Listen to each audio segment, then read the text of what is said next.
मित्रों, आज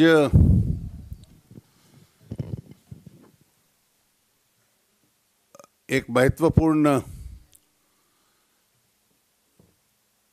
घटना घटित हुई है।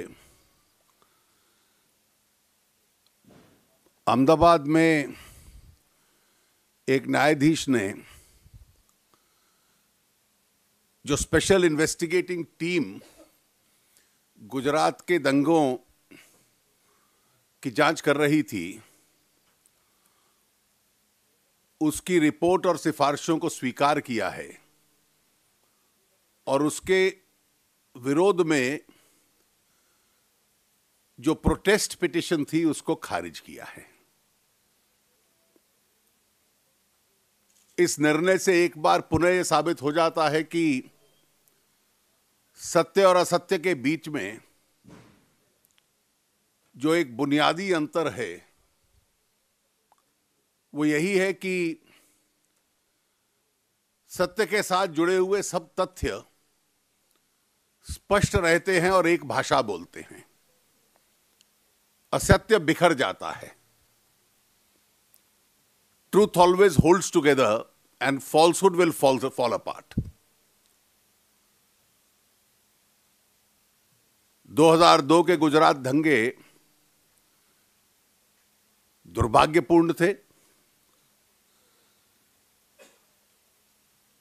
अगर पूरा उसका इतिहास हम लोग देखें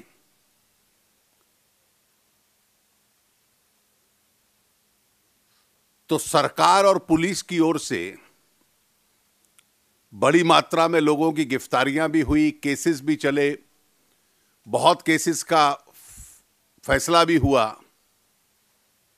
एक नोट अभी रिलीज हो जाएगा थोड़ी देर में, वो ये पूरी डिटेल्स देगा आपको इसके संबंध में।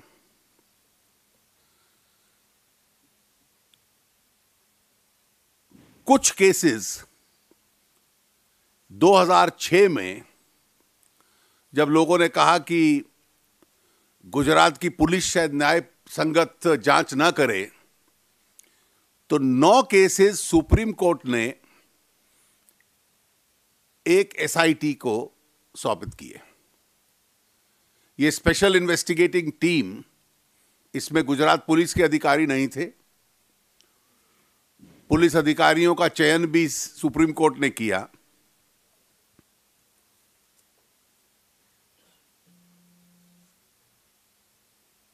और ये केसेस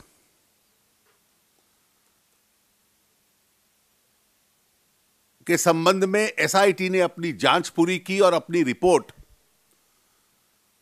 सुप्रीम कोर्ट को दी। रिपोर्ट के तहत उन्होंने जो गुजरात पुलिस ने चार्जशीट से 9 केसेस की डाली थी, उसमें कुछ छोटे बड़े अंतर किए गवाहों की सूची में, कुछ अक्यूज जोड़ने में। सुप्रीम कोर्ट ने उस रिपोर्ट को स्वीकार कर लिया और एसआईटी को कॉम्प्लीमेंट किया कि जिस प्रकार से उसने अपना कार्य किया है।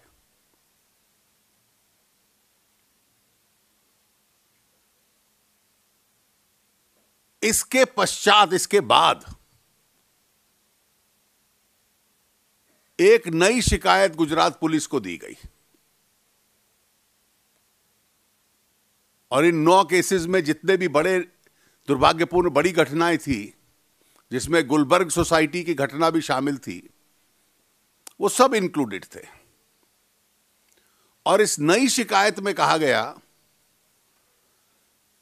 कि एक बड़ी कंस्पिरेसी थी और पूरी राज्य का जो संवैधानिक ढांचा था वो टूट गया था और ये एक स्टेट वाइड कंस्पिरेसी थी जिसमें स्टेट के पूरी राज्य के अंदर राइट्स करवाए गए। इसमें मुख्यमंत्री और 63 लोगों के नाम थे। कुछ राजनीतिक नेता थे, कुछ अधिकारी थे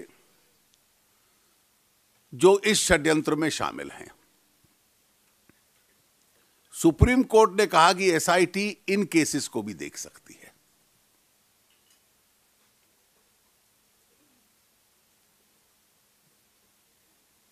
एसआईटी ने इसकी जांच की इन केसेस में जो प्रोसिक्यूटर्स थे वो भी एसआईटी की सिफारिश पे ही बनते थे, गुजरात सरकार की नहीं। एक प्रकार से प्रोसिक्यूटिंग एजेंसी भी, इन्वेस्टिगेटिंग और प्रोसिक्यूटिंग दोनों का काम एसआईटी करती थी। जब एसआईटी ने अपनी रिपोर्ट दी, दूसरी बार दी, और उस रिपोर्ट में यह कहा कि इसमें जो तथ्य दिए गए हैं उसके आधार पर कोई केस नहीं बनता, तो सुप्रीम कोर्ट के सामने इस पे ऑब्जेक्शन दिया गया।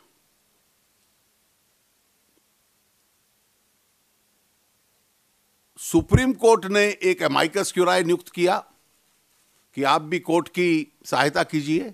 उन्होंने भी अपनी कुछ राय दी, और अंत में सुप्रीम कोर्ट ने यह कहा कि एसआईटी अपनी रिपोर्ट मैजिस्ट्रेट के सामने दाखिल करे। अगर वो चाहे तो अमाइकस की रिपोर्ट भी मद्देनजर रख सकती है और दे सकती है।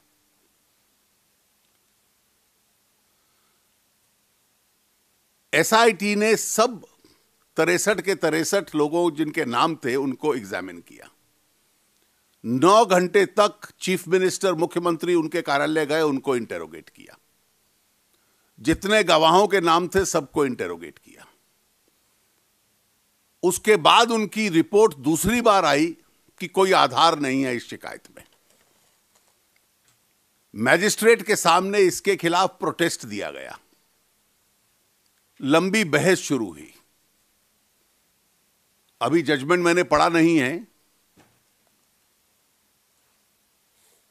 कुल बहस का आधार यह था, और मुख्यमंत्री के खिलाफ आरोप का आधार यह था कि जिस दिन सुबह साबरमती एक्सप्रेस की घटना हुई, उस दिन शाम को उनके निवास पर 8 बड़े अधिकारियों की मीटिंग थी, जिस मीटिंग में उन्होंने कुछ ऐसे शब्दों का प्रयोग किया जिससे संकेत मिलता था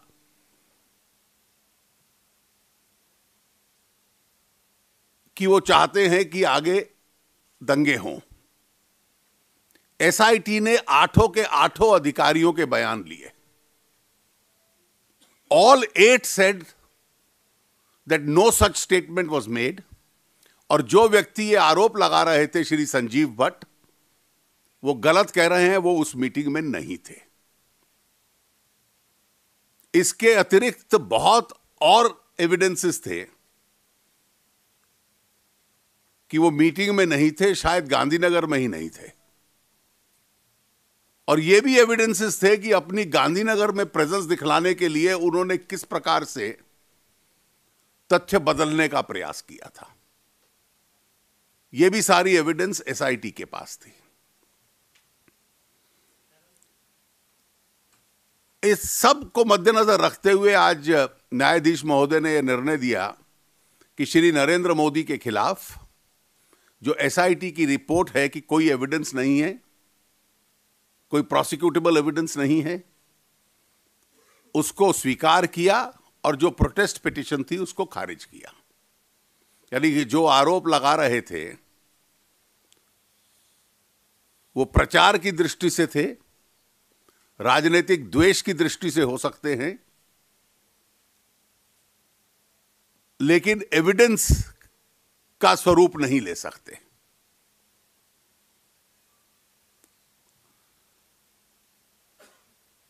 मुझे यह कहने में कोई संकोच नहीं है कि कांग्रेस पार्टी और उनकी कुछ मित्र एनजीओस, वो ये जानती थी कि नरेंद्र मोदी के साथ गुजरात में राजनीतिक लड़ाई नहीं लड़ी जा सकती। इसलिए सीबीआई के माध्यम से, न्याय प्रक्रिया के माध्यम से, प्रचार के माध्यम से लड़ाई लड़ ली जाए। अब कुछ वेबसाइट्स भी पैदा हुई हैं जो रोज कोई प्रेस कॉन्फ्रेंस करती हैं। यह भी एक विडंबना है कि इन तमाम वेबसाइट्स ने उस युग में जिसमें भ्रष्टाचार के सबसे बड़े कांड हुए हों, 2G से लेकर कोल ब्लॉक से लेकर कॉमनवेल्थ गेम्स तक, उनको ये कोई भ्रष्टाचार नजर नहीं आया। उनको सिर्फ गुजरात नजर आता है।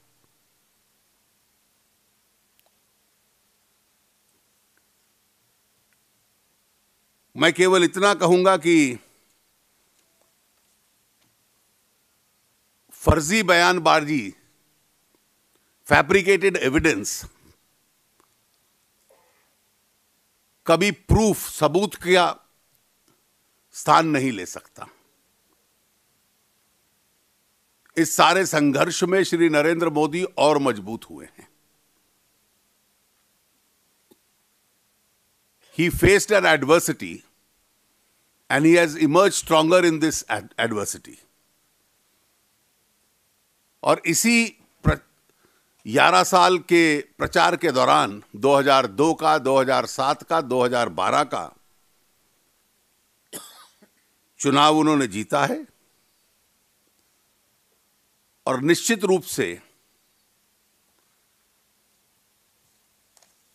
जो हम राजनीतिक दृष्टि से कहते थे, प्रशासनिक दृष्टि से कहते थे, जिसकी पुष्टि सुप्रीम कोर्ट द्वारा गठित एसआईटी ने की,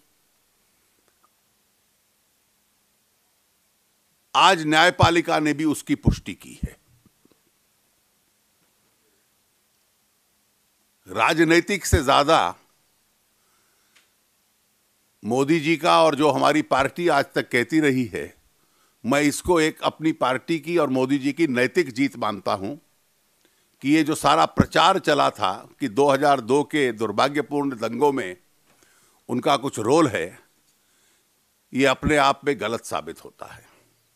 धन्यवाद।